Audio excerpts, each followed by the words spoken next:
आपने पुजारी और कर्मचारी या इन सब की दृष्टि से प्रशिक्षण जो चाहिए वो प्रारंभ किया, लेकिन अक्सर स्वार्थ की भी बात हुई। स्वार्थ है तो मतभेद स्वाभाविक है, तो ऐसे मतभेदों का भी प्रबंधन कैसे होना चाहिए, इस पर आप कुछ अपना अनुभव बताएं। सर, मंदिरों का प्रबंधन देखिए, हमको अर्थ की भी आवश्यकता है। जो चार्टर्ड अकाउंटेंट ये चीज तो समझ में आती है कि बिना पैसे के कुछ नहीं होने वाला। आज यहाँ पे अगर इतने लोग आए हैं तो इसकी भी व्यवस्था करने के लिए धन की आवश्यकता होती है, पर धन आप किस तरह से ला रहे हैं मायने वो रखता है। एक तो होता है कि आप जबरदस्ती उससे लेने का प्रयास करें, एक है कि वो स्वेच्छा से दे रहा है, जिसको हम दान बोलते हैं। तो दान के बिना तो मंदिर शायद नहीं चल पाएंगे, दान तो लेना ही पड़ेगा। अब ट्रेनिंग हमको ये देना है कि आप दान कैसे बढ़ा सकते हैं। आप छीनने की व्यवस्था या जबरदस्ती का, जैसे आप गए मंदिर में, एक टाइम के बाद वो बोले नहीं 500 रुपए चाहिए, ये उचित नहीं है। पर यदि वो पर्दा खोल देते और भगवान के दर्शन होते, आप शायद 1000 रुपए चढ़ा देते। ये रिस्क उनको लेना पड़ेगा। और रही बात, जैसे हम अभी आपने बहुत अच्छी चीज कहा, जो मैं वीआईपी पे बोलना चाहूँगा इसके लिए, क्योंकि एक बहुत बड़ी एक चर्चा हुई थी वीआईपी पास पे।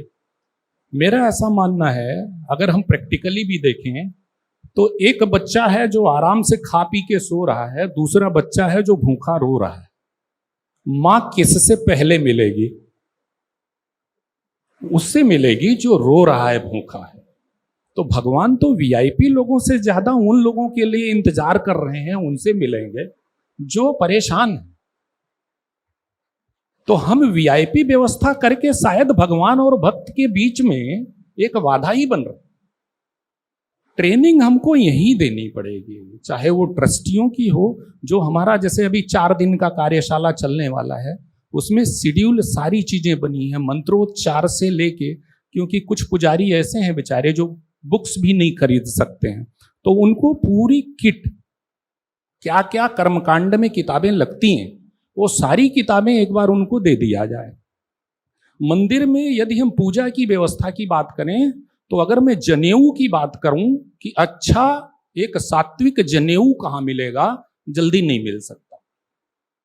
क्या जनेऊ बनाने वाले नहीं है? सिर्फ ये है कि हम अच्छे जनेऊ का इंतजार नहीं कर रहे हैं या उसके लिए हम जा नहीं रहे। अगर कोई बना रहा है, मान लीजिए 1 रुपये महंगा है, बट अगर वो सही है, सात्विक है, तो हमको वहां तक पहुंचना पड़ेगा।